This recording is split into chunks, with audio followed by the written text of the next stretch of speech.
parents believe their daughters, rather than their sons, should go to university. Yes, that is true.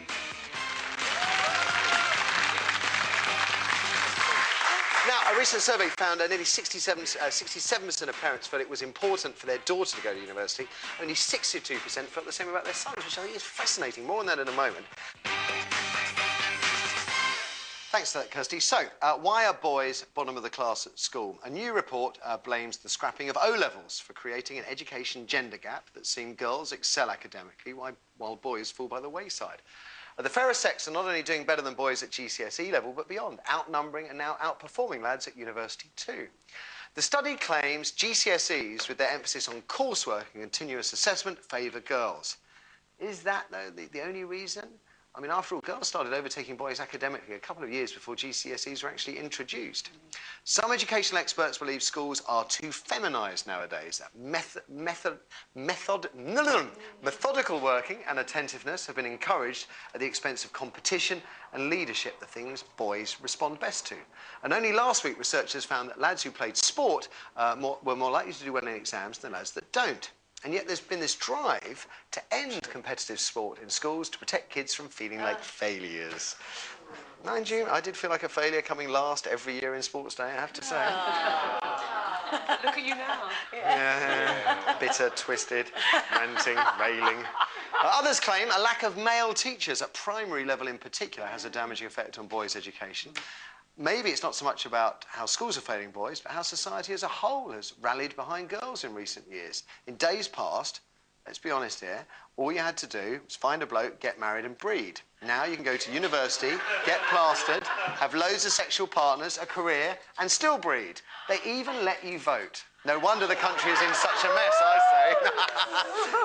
Seriously, maybe these opportunities are what's spurring female pupils on. Girls are more likely to get on with it, even when study becomes tedious and their male counterparts opt out. And in fact, we had an email from a GCSE pupil called Fiona Collins yesterday. Thank you for that, Fiona. And that seems to back this up, because she told us her female friends are far more likely to stay in and revise than the boys she knew. I mean, there's so many questions here. I mean, boys are lagging behind in class, white working class boys being the biggest losers of all. Well, you have a lad. How old is your... My boy's 12. 12? Yeah. What's your take on boys in school at the moment? Well, the thing is, my son goes, you know, I pay for my son's education. Yeah. And having gone through the ordinary system myself, I have to say that I don't believe in private education for myself morally, but it's your child and you will do anything to... Do you think the state system is failing boys? Definitely. And, you know, before it was black boys, and I used to say, right, it's not... And I even said to my partner, you know, it's not just about the black boys, because they are failing them, but the white working class boys as well. Because, and I think the whole key is the working class. And if you are in a certain class, and if they say it's a class of society, that's nonsense. You're not, the expectation on you is not as high. My son goes to a school where the expectation is very high. Sometimes I'm a little frightened myself, but because it's so high, and the other boys around him want to meet that expectation, he also wants to meet that expectation. So, in essence, we're talking about competition there. Yeah.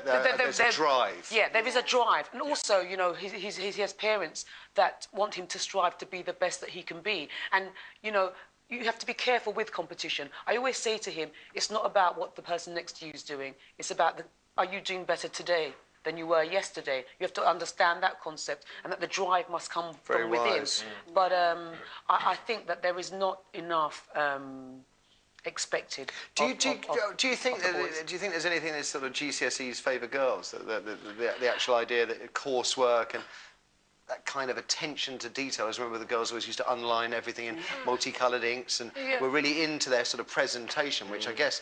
Well, I have a nephew as well, and obviously he's a boy, and I mean, attention to detail, you couldn't get better than this child. So I don't think that it's just about attention to detail, and I don't think that that it's the exam that's failing them. There's obviously something happening in the classroom that... Very interesting you said about the boys sort of spurring each other on at that level of competition.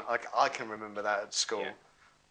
Sian, do you, I mean, well, it's a big subject, really. Yeah, because my daughter's 13, and we've gone for a state school in a nice area, because that's what I had, and I didn't want to put her in a private school because I didn't want her to have higher But expectations. if you lived in a terrible area with bad schools, you might have reconsidered. Yeah, definitely. It's very interesting because her expectations aren't high at all. And I think if she was in a private school, she would work harder because she'd have to keep up with her peers.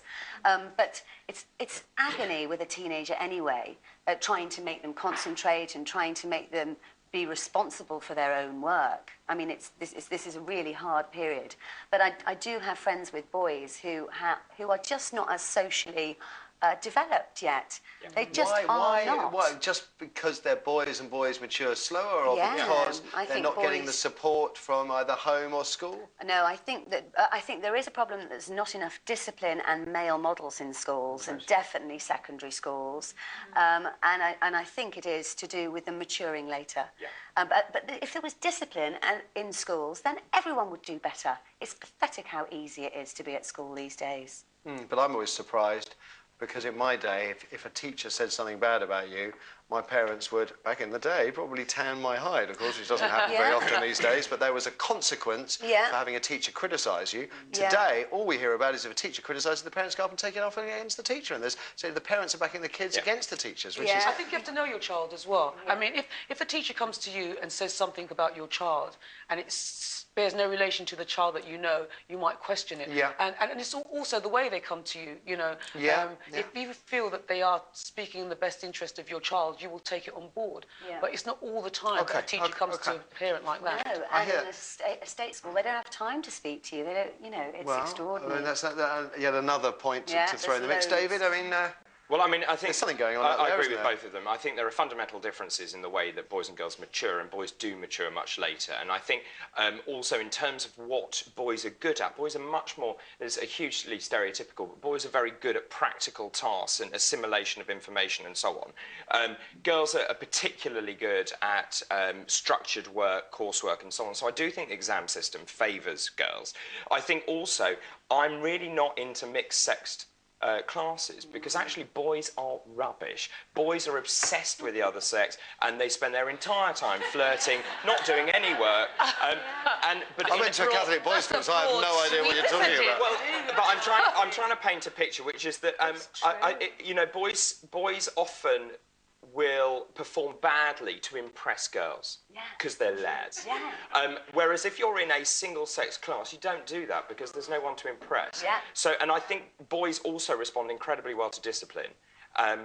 Girls tend to, you have to discipline girls slightly differently, I think. And the competitive sport is vital. Boys are a bag of hormones. They need to run these hormones out. And girls are not. Girls are too, but in a slightly different way. And I think girls are more mature in the way that they can handle complex emotions. But why are we relying on girls' maturity? Then why are we not saying that we should then, you know, bring boys up to speed? You know, should we not look at their maturity levels? Yes, not just say it's just hormones. No, but I think that the difference is that boys mature much later, so that girls are maturing faster and have... Can I just ask, just to go right back to the beginning of the show and that story about the report that suggests that for some, woodwork, metalwork and stuff like that, do you think that would be a useful thing to get boys engaged? Totally. Yeah. Because it's practical. And I love doing things like woodwork and metalwork because I could see the point of it. I did not understand the point of some of the other subjects I did. Okay. And it would be a trade. Okay, well, there's that benefit as well. I just wanted to actually, rather than thinking about it as a career thing, just as something to do. Yeah, that's what I think as well, not as an alternative, but as a So boys need a good thrashing. They need to run around at sports day, and they need to do woodwork and metalwork. They need discipline. They need to want something else as well. There are not really any academic role models. Everyone, if you ask anyone what they want to be, they want to be in Britain's Got Talent, they want to be in Big Brother, they want to be a footballer. Exactly. Forgive me, Connie, we've heard a lot from the panel. Let's throw it open to you. Why are boys doing so badly at school? Let's hear what you've got to say. Hopefully we'll hear from some teachers and some